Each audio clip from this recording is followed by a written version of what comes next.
Hello. अब हम देखते हैं डिडक्शंस। डिडक्शन से पहले हम एक वीडियो कर चुके हैं हाउस प्रॉपर्टी में, जहाँ पे एनएवी तक टॉपिक हो चुका है। अगर किसी ने वो वीडियो नहीं देखा है तो पहले वो वीडियो देखना है, उसके बाद ये वीडियो देखना है। डिडक्शंस मिलती है under section 24। Deduction house property head में दो डिडक्शन मिलती है। एक तो है स्टैंडर्ड डिडक्शन, जिसे स्टैट्यूटरी डिडक्शन भी बोलते हैं, और दूसरी है इंटरेस्ट ऑन लोन। तो देखो, स्टैट्यूटरी डिडक्शन फिक्स है 30% ऑफ नेट एनुअल वैल्यू। अब अगर नेट एनुअल वैल्यू जो है ये अगर नेगेटिव हो तो क्या करेंगे? एनएवी नेगेटिव है तो कोई स्टैट्यूटरी डिडक्शन या कोई स्टैंडर्ड डिडक्शन नहीं मिलेगी।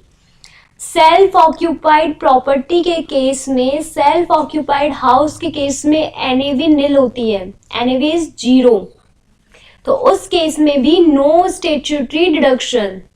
लेकिन देखो, ये अमेंडमेंट हुआ है 25A फ्रॉम असेसमेंट ईयर 17-18।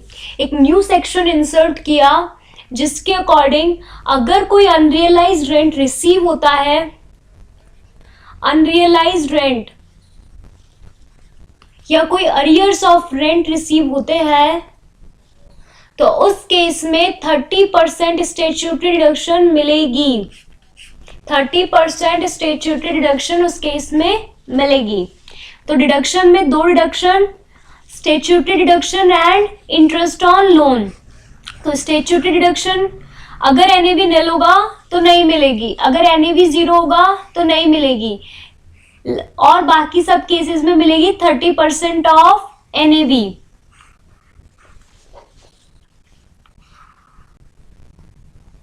अब interest on loan, next deduction. तो इंटरेस्ट ऑन लोन अगर हाउस प्रॉपर्टी एलओपी या डीएलओपी है, LOP means let out property, DLOP deemed let out property. जब सेल्फ ऑक्यूपाइड प्रॉपर्टी 2 से ज्यादा होती है तो उसको माना जाता है डीम्ड लेट आउट।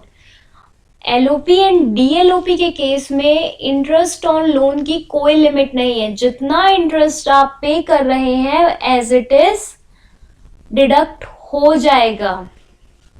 लेकिन एसओपी के केस में, एसओपी 2 घर, देखो तीसरा घर होते ही वो डीएलओपी में फॉल कर रहा है तो वो यहां आ जाएगा, और 2 घर है तो उसमें स्पेशल केस में अगर ये तीनों कंडीशन पूरी हो रही है तो मैक्सिमम डिडक्शन अलाउड होगी 2 लाख। अगर ये तीनों कंडीशन नहीं पूरी हो रही है तो मैक्सिमम 30,000 ही अलाउ होगा। तो अब ये 3 कंडीशंस कौन कौन सी है? तो first condition is loan is taken on और आफ्टर 1 अप्रैल 1999। 1 अप्रैल 1999 को या उसके बाद लोन लिया गया हो। लोन किस पर्पस के लिए? तो लोन लिया गया हो कंस्ट्रक्शन और परचेज के लिए, या तो घर बनाना या घर खरीदना। इसके अलावा अगर कोई रिपेयर्स, रिनोवेशन के पर्पस से लोन लिया जा रहा है तो वो स्पेशल केस में फॉल नहीं होगा। सिर्फ construction and purchase CP is allowed here. Third, if house is taken for construction, then construction should be completed within 5 years from the end of year in which loan was taken. जिस साल loan लिया गया है उस साल के 5 साल के अंदर अंदर घर बन जाना चाहिए। अगर ये तीनों कंडीशन पूरी हो गई है तो 2 लाख की डिडक्शन मिलेगी मैक्सिमम। देखो, अगर इंटरेस्ट 160 आ रहा है, अगर इंटरेस्ट 160 आ रहा है तो डिडक्शन मिलेगी 160 की। लेकिन अगर इंटरेस्ट 260 आ रहा है तो कितने की मिलेगी? तो सिर्फ 2 लाख की डिडक्शन मिलेगी। नेक्स्ट है नॉर्मल केस। तो नॉर्मल केस मतलब जब ये तीनों कंडीशन नहीं पूरी हो रही है तो मैक्सिमम डिडक्शन इज 30,000। तो ये आपका इंटरेस्ट ऑन लोन का है। एक बार जल्दी से वापस देखो। एलओपी एंड डीएलओपी के केस में कोई लिमिट नहीं है। एसओपी के केस में 2 घर तक ही तो एसओपी रहेगा, उसके बाद तो डीएलओपी हो जाएगा। स्पेशल केस है 3 कंडीशन पूरी होते ही मैक्सिमम 2 लाख, और तीनों कंडीशन में से कोई भी कंडीशन नहीं पूरी हो रही है तो मैक्सिमम 30,000। कंडीशन क्या क्या है? लोन 1 अप्रैल 1999 के बाद लिया हो, लोन लिया गया हो कंस्ट्रक्शन या फिर परचेज के लिए, और लोन जिस साल लिया हो उससे 5 साल के अंदर अंदर घर बनके तैयार हो गया हो। अब देखो, इंटरेस्ट दो टाइप के होते हैं, एक होता है कैपिटल इंटरेस्ट और दूसरा होता है रेवेन्यू इंटरेस्ट। तो ये टॉपिक आपको बहुत ध्यान से देखना है। Interest first capital and second revenue.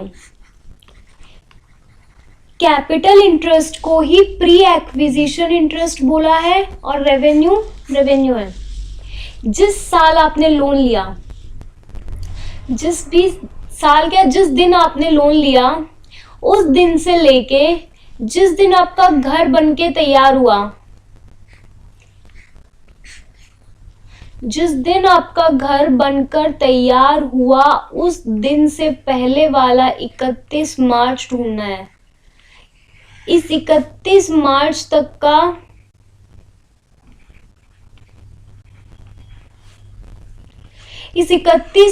तक का जो भी इस पीरियड का इंटरेस्ट होगा उसको तो बोला जाएगा कैपिटल इंटरेस्ट।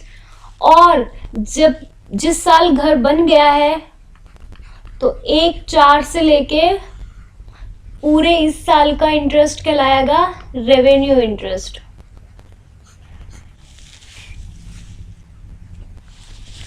तो ये जो कैपिटल इंटरेस्ट है इसकी डिडक्शन मिलती है 5 इक्वल इंस्टॉलमेंट में। तो पहले तो हमको इंटरेस्ट की अमाउंट कैलकुलेट करनी है, फिर उसको 5 से डिवाइड कर देंगे क्योंकि इसकी डिडक्शन मिलेगी 5 इक्वल इंस्टॉलमेंट में। देखो, pre acquisition interest, it means interest paid before the year in which construction was completed. वो इंटरेस्ट जो घर बनने से पहले चुकाया गया हो, इसकी रिडक्शन मिलेगी 5 इक्वल इंस्टॉलमेंट में। Capital interest means the interest paid during construction period of the house till the end of financial year just preceding to the previous year in which the house is completed. just preceding मतलब 31 मार्च तक, जिस दिन आपने loan लिया, date on which loan was taken,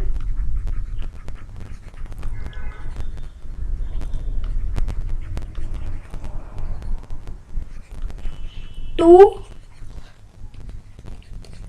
31st March preceding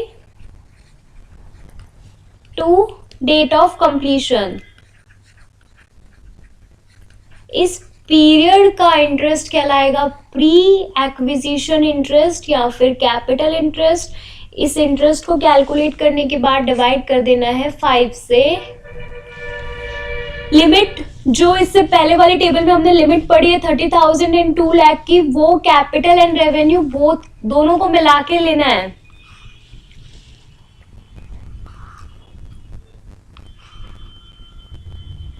इसके बाद revenue interest, तो interest of whole of previous year will be treated as interest of revenue nature even if the house is constructed during last month of the previous year.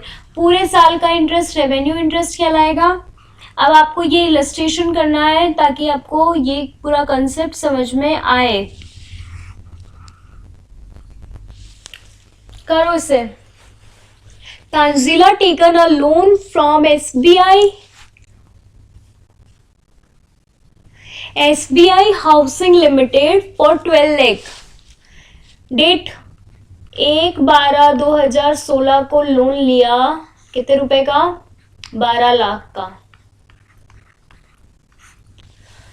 और फिर she made principal repayments as follows. 1 अप्रैल 17 को 3 लाख रुपए चुकाए, उसके बाद 1 अक्टूबर 18 को 4 लाख पे किए एंड 1 जनवरी 20 को 2,50,000 पे किए। इंटरेस्ट डिडक्शन 20 अंडर सेक्शन 24 बताना है। कंस्ट्रक्शन हुआ है कंप्लीट 14 फरवरी 20 को। सबसे पहले तो अभी हमने क्या पढ़ा, जिस दिन लोन लिया उससे लेके घर कब बना, घर बना 14 फरवरी 20 को, इससे पहले का 31 मार्च बताओ कौन सा है? तो इससे पहले 31 मार्च आया, 31 मार्च 2019 वाला। तो 2019 के 31 मार्च तक का हो गया कैपिटल इंटरेस्ट। 31 मार्च 2019 ये हो जाएगा कैपिटल इंटरेस्ट। उसके बाद 1/4/2019 से लेके 31 मार्च 20 तक का होएगा रेवेन्यू इंटरेस्ट। पहले तो यही कंसेप्ट समझना है कि कैपिटल कौन सा होएगा और रेवेन्यू कौन सा होगा।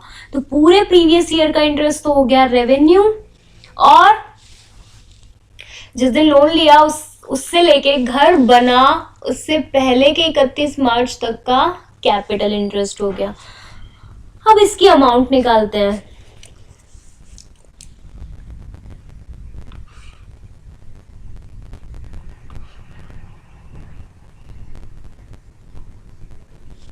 तो देखो 2016-17 1 दिसंबर 16 को लोन लिया गया है ना 12 लाख का। तो कितने महीने का? 16-17। प्रीवियस ईयर में कितने महीने का? दिसंबर, जनवरी, फरवरी एंड मार्च, 4 मंथ का इंटरेस्ट 12% से, तो ये आ गया 48,000। इसके बाद 17-18 में कुछ पेमेंट कर दिया है, 3 लाख का पेमेंट 1 अप्रैल को ही कर दिया, तो 12 लाख में से 3 लाख लेस किए, तो ये आ गया 9 लाख का 12% पूरे साल के लिए 1,08,000। उसके बाद 1 अक्टूबर को हुआ है, तो 6 महीने तो 9 लाख पे, और पेमेंट कितना हुआ है 4 लाख का, तो बाकी के 6 महीने 5 लाख। तो पहले 9 लाख पे निकालो 12% इंटू 6/12, फिर 5 लाख पे 12% इंटू 6/12, तो ये आ गया 84,000। तीनों को टोटल किया, ये पूरा कैपिटल इंटरेस्ट आ गया 2,40,000। और जब 2,40,000 को 5 से डिवाइड करेंगे तो इस साल कितनी की कैपिटल इंटरेस्ट की डिडक्शन मिलेगी वो अमाउंट आ गई। अब सेम हम निकालते हैं रेवेन्यू इंटरेस्ट। रेवेन्यू इंटरेस्ट की डिडक्शन पूरी इसी साल मिलेगी, तो 1 अप्रैल 2019 से लेके 31 मार्च 2020 5 लाख का 12% 9/12, क्योंकि 1 जनवरी 20 को 2.5 लाख का और पेमेंट हो गया, तो ये आ गया 45,000, और फिर 2,50,000 का 12% 3/12, ये रेवेन्यू इंटरेस्ट आ गया, और ये कैपिटल इंटरेस्ट। तो ये हो गया total interest deduction for assessment year 2021। अगर अभी भी आपको इस कंसेप्ट में डाउट हो तो आप कमेंट करके पूछ लेना कहाँ डाउट है। मैंने कोशिश तो करी है इस कंसेप्ट को पूरा अच्छे से समझाने की, फिर भी अगर डाउट रहता है तो आप इसको क्लियर कर लेना। चलो अब इसके बाद इसके इम्पोर्टेंट पॉइंट्स देखते हैं। इंटरेस्ट से रिलेटेड क्या क्या इम्पोर्टेंट पॉइंट्स हैं। सबसे पहले loan should be obtain for house. Loan सिर्फ घर के लिए लिया जाना चाहिए, परचेज करने के लिए हो सकता है, कंस्ट्रक्शन के लिए हो सकता है, रिपेयर, रिनोवेशन, इम्प्रूवमेंट, एक्सटेंशन। अब इसमें भी आपको एक इम्पॉर्टेंट चीज ध्यान रखनी है, परचेज और कंस्ट्रक्शन फॉल करेगा स्पेशल केस में। तो अगर बाकी 2 कंडीशन पूरी होती है तो इसकी मैक्सिमम लिमिट है 2 लाख, जबकि रिपेयर, रिनोवेशन, इम्प्रूवमेंट, एक्सटेंशन इसकी 30,000 मैक्सिमम लिमिट है। Second point, loan should not be used for any other purpose. घर के लिए लोन लिया है तो घर के लिए काम में लेना है। Deduction for interest will be allowed to that person who has obtain loan. देखो ये सब पॉइंट्स क्या है क्वेश्चन में आपको काम आएंगे, तो इनको ऐसे इग्नोर मत करो कि हो गया अब हम छोड़ देते हैं।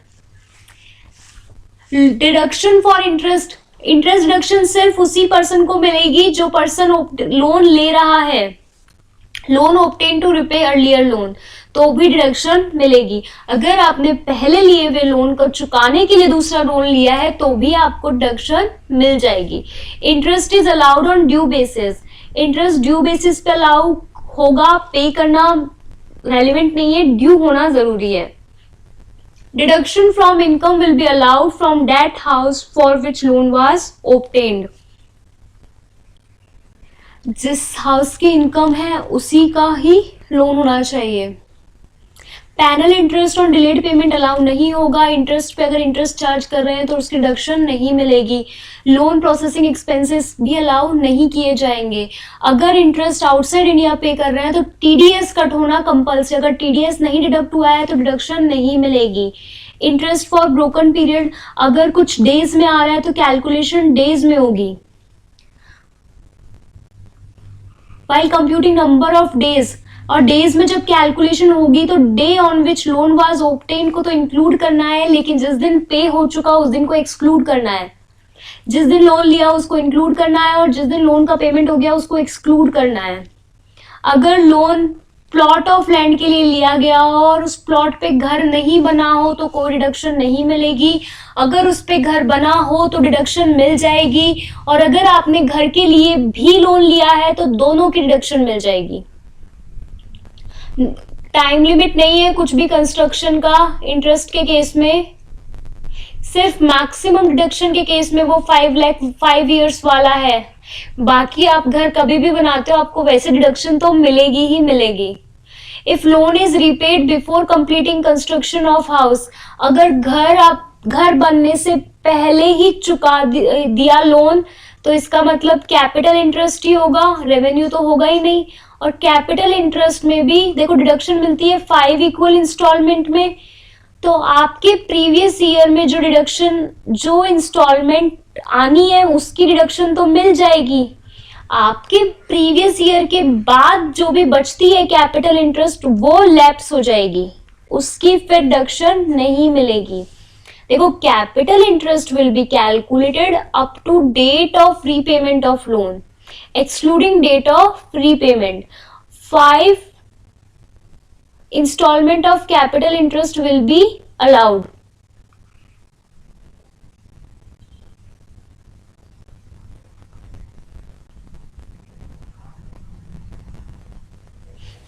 सॉरी, अभी जो मैंने कंसेप्ट बोला वो बाद वाले का बोल दिया, एक बार इसको वापस देखना। If loan is repaid before completing construction of house तो उस केस में 5 इंस्टॉलमेंट मिलेगी। वो सोल्ड वाला केस था जब घर ही आपका नहीं रहेगा। तो अभी इसको वापस ध्यान से देखना। If house is sold during the previous year, अगर घर बेच दिया जाता है तो जिस दिन घर बेचा उस दिन तक का रेवेन्यू इंटरेस्ट डिडक्शन मिल जाएगी। और कैपिटल के केस में 5 इंस्टॉलमेंट अगर कंप्लीट नहीं हुई है तो इस प्रीवियस ईयर की इंस्टॉलमेंट तो डिडक्ट हो जाएगी, बाकी बची हुई लैप्स हो जाएगी। प्लीज आप एक बार ये 13 और 14 पॉइंट वापस देख लेना क्योंकि मैंने कुछ थोड़ा गलत बोल दिया। अगर loan repaid before completing construction of house तो रेवेन्यू तो नहीं होगा इस केस में और कैपिटल की डिडक्शन मिल जाएगी। और अगर घर बेच दिया गया है तो रेवेन्यू की जिस दिन आपने घर बेचा वहां तक की डिडक्शन मिल जाएगी। और कैपिटल के केस में अगर 5 इंस्टॉलमेंट नहीं पूरे हुए हैं तो प्रीवियस ईयर में तो पूरी मिल जाएगी और बाद वाली फिर लैप्स हो जाएगी। ये है इंटरेस्ट का टॉपिक। इसके बाद कुछ छोटे छोटे टॉपिक्स और हैं, जैसे अगर घर पूरे साल वेकेंट रहता है तो क्या होगा। तो देखो घर पूरे साल वेकेंट इन 4 कंडीशन में रह सकता है, 4 सिचुएशन में रह सकता है। पहली सिचुएशन घर यूजेबल ही नहीं है, घर कभी भी गिर सकता है और कोई रीजन हो सकता है पर घर काम में लेने लायक नहीं है। ऐसे केस में उसका जीएबी भी नेल, उस पर कोई डिडक्शन नहीं मिलेगी, ना स्टैट्यूटरी डिडक्शन मिलेगी, ना इंटरेस्ट की मिलेगी, ना टैक्स की मिलेगी। Only 1 house could not be occupied, सिर्फ एक घर है and could not be occupied due to service और बिजनेस एल्सवेयर। असेसी के पास एक ही घर है लेकिन वो कहीं और काम कर रहा है, कहीं और बिजनेस कर रहा है, इस चक्कर में वो उस घर में नहीं रह पा रहा। तो इस केस में सिर्फ उसको इंटरेस्ट की डिडक्शन मिलेगी। It will be self occupied later, घर इसलिए खाली है ताकि उस पर रहा जा सके।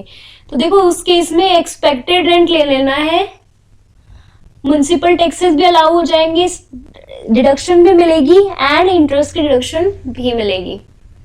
और अगर remain vacant in search of tenant, अगर किराएदार मिल नहीं रहा है, उसको ढूंढा जा रहा है, इस चक्कर में घर खाली है, तो उस केस में जीएवी नहीं लिया जाएगा, municipal taxes allow, statutory deduction नहीं मिलेगी क्योंकि ये जी एनएवी का ही होता है, और ये भी इंटरेस्ट की डिडक्शन इस केस में भी मिल जाएगी।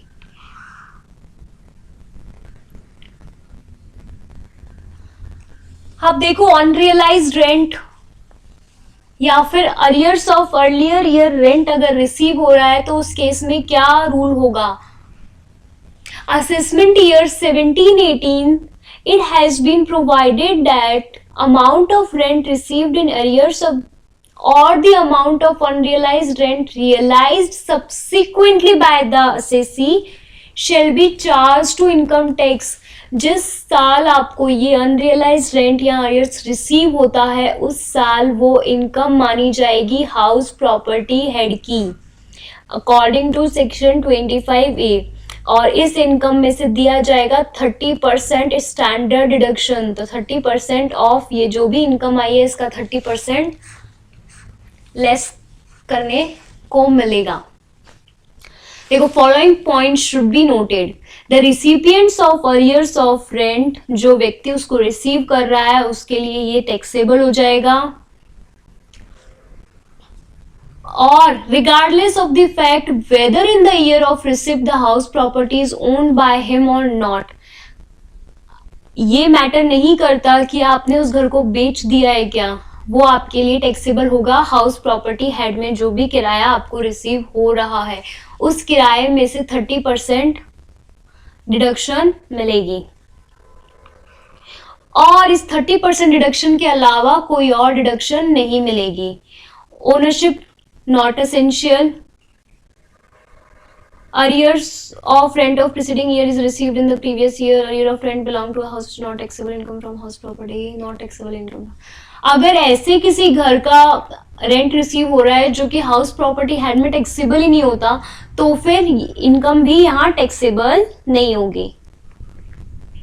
थर्ड पॉइंट, अगर हाउस एम्प्लॉयज को दिया गया है रहने के लिए, देखो एम्प्लॉयज मतलब ये आपके बिजनेस से रिलेटेड है तो ये इस हेड में टैक्सेबल ना होकर टैक्सेबल किए जाएंगे बिजनेस एंड प्रोफेशन हेड में, और बिजनेस एंड प्रोफेशन में ये स्टैंडर्ड डिडक्शन नहीं मिलती है क्योंकि स्टैंडर्ड डिडक्शन में जो अंडर सेक्शन 24 हम पढ़ रहे हैं ये सिर्फ हाउस प्रॉपर्टी हेड की है। तो अगर हाउस एम्प्लॉयज को दिया जा रहा है तो पीजीबीपी हेड में जाएगा और वहां पे कोई स्टैंडर्ड डिडक्शन नहीं मिलेगी। Next point, provision to gross up the rent received.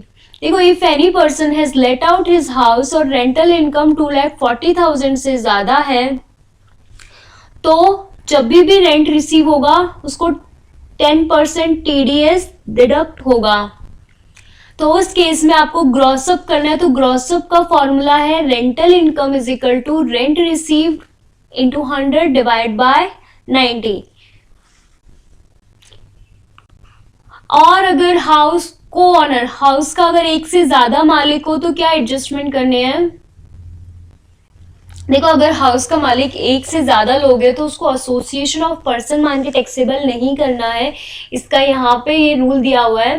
पहले क्या करना है, पहले सिंगल ओनर मान के जो भी हमने रूल्स पढ़े हैं उससे हाउस प्रॉपर्टी हेड की इनकम कंप्यूट कर लेनी है।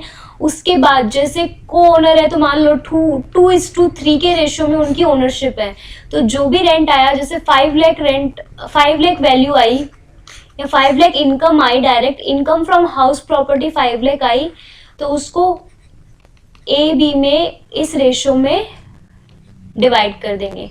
तो पहले तो हमको जो भी अभी रूल पढ़े हैं उससे income from house property calculate करनी है, उसके बाद ओनरशिप के प्रोपोर्शन में उसको डिवाइड कर देना है। If such house is self occupied house for all co owner then in that case annual value of each house of each owner will be taken as nil. अगर self occupied है तो निल होगा, self occupied के case में निल होता है, NAV निल होता है। Deduction of interest of self occupied house of को ओनर, अगर लोन ए और बी को ओनर है और ए और बी दोनों ने मिलके लोन लिया है, तो उस केस में डिडक्शन जो होगी इंटरेस्ट की वो भी प्रोपोर्शनेट की जाएगी ओनरशिप के रेशियो में, और up to maximum 30 and 2 lakh वाला ही रूल होगा। अब ये थ्योरेटिकल टॉपिक है deemed ownership. Deemed ownership means आपको माना जाएगा इनकम टैक्स के सेक्शन 27 के अकॉर्डिंग कि ये घर के मालिक आप हो। अगर कोई असेसी अपने पार्टनर को, अपने स्पाउस को अपना घर ट्रांसफर कर दे विदाउट एडुकेट कंसिडरेशन, बिना पैसे लिए या फिर without any agreement to live apart, तो उस केस में असेसी को ही मालिक माना जाएगा। Second, property transfer to minor son और डॉटर, तो माइनर सन और डॉटर को अगर कोई प्रॉपर्टी ट्रांसफर कर रहा है तो भी उस ट्रांसफरर को ही डीम्ड ओनर माना जाएगा। इम्पार्टिबल इस्टेट, देखो HUF के केस में जब दादा परदादा की संपत्ति उनके बच्चों को ट्रांसफर होती जाती है, उस केस में जो घर का कर्ता होता है, एल्डेस्ट मेंबर होता है, उसको डीम्ड ओनर माना जाएगा। House allotted on lease to the member of cooperative society और हाउसिंग बोर्ड, देखो इस केस में ना घर का जो ओनरशिप होती है वो तो तब ट्रांसफर होती है जब पूरा पेमेंट किया गया हो, फुल पेमेंट किया गया हो, लेकिन डीम्ड ओनर उसी को माना जाएगा जो पार्ट पेमेंट भी कर चुका है और जो मेंबर उस घर का मालिक है। हालांकि ओनरशिप लीगली अभी ट्रांसफर नहीं हुई है, लेकिन हाउस अलॉट हो चुका है, पार्ट पेमेंट हो चुका है, तो उसी मेंबर को ओनर माना जाएगा। प्रॉपर्टी परचेज हो चुकी है लेकिन रजिस्टर नहीं हुई है, तो भी परचेजर को ही लीगल ओनर माना जाएगा। अगर कोई 12 साल से ज्यादा किसी घर में रह रहा है तो वो जो 12 साल से ज्यादा जो पर्सन रह रहा है उसको ओनर माना जाएगा। House constructed on a land obtain on lease,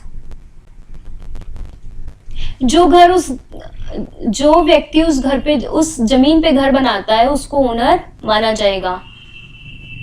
अगर कोई व्यक्ति अपने घर को मॉर्टगेज करके लोन लेता है, हाउस मॉर्टगेज अगेंस्ट ए लोन, तो भी ओनर को ही उसका डीम्ड ओनर वही होगा। Owner is mortgager not mortgagee. Disputed house, person who receives rent from such house will be treated as an owner। देखो कई बार हाउस के केस में डिस्प्यूट चलता रहता है कि ये घर किसका है, केसेस चलते हैं बहुत सालों तक, तो उस केस में जो भी व्यक्ति रेंट रिसीव कर रहा है उसको ओनर माना जाएगा। इसके बाद एग्जेम्प्टेड इनकम, कुछ प्रॉपर्टी के केस में income from house property exempt होगा। पहला केस, अगर हाउस एग्रीकल्चर लैंड पे है या फिर उस पे एग्रीकल्चर बिजनेस हो रहा है, देखो एंड है, एग्रीकल्चर लैंड और एग्रीकल्चर पर्पस के लिए यूज हो रही है तो उसकी इनकम एग्जेम्प्ट होगी। सेकंड, अगर annual value of one house या फिर कोई राजा महाराजाओं का घर है तो उसको भी एग्जेम्प्टेड कैटेगरी में रखा गया है। आगे लिखा है if it is not let out, उसको किराए पे ना दिया गया हो। Third point, house used by assessee in such a business और profession of which income is taxable in the head, अगर पीजीबीपी हेड में कोई टैक्सेबल हो रहा है तो हाउस प्रॉपर्टी में नहीं होगा। और उसके अलावा कोई भी स्टैट्यूटरी अथॉरिटी रिलीजियस या चैरिटेबल ट्रस्ट वगैरह को मार्केटिंग पर्पस के लिए सेटअप करती है तो उसकी इनकम को भी एग्जेम्प्ट किया गया है। और ये point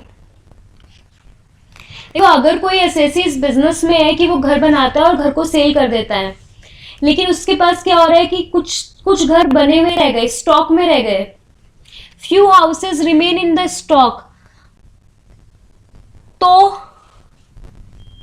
notional value of such unsold house को 2 साल के लिए एग्जेम्प्ट किया गया है, क्योंकि 2 साल का पीरियड हाउस प्रॉपर्टी के केस में तो कम ही होता है, उनको सेल 2 साल तक के बाद भी अगर वो सेल नहीं होते तो फिर टैक्सेबल किया जाएगा, लेकिन 2 साल तक इसको एग्जेम्प्ट किया गया है। देखो, then notional value of such unsold house are exempt from tax up to 2 years. और 2 साल कहाँ से लेने हैं? 2 years from the end of the year in which such houses are completed and certificate of completion of construction is taken। दोनों चीजें होनी चाहिए, घर बन भी जाना चाहिए और उसका सर्टिफिकेट भी अपने पास होना चाहिए, तो 2 साल तक एग्जेम्प्ट हो जाएगा। और एसओपी के केस में यहाँ लिखा हुआ है कि देखो, एसओपी के केस में हम इंटरेस्ट रिडक्शन लेते हैं, तो एसओपी को हम एग्जेम्प्ट कैटेगरी में नहीं बोलेंगे।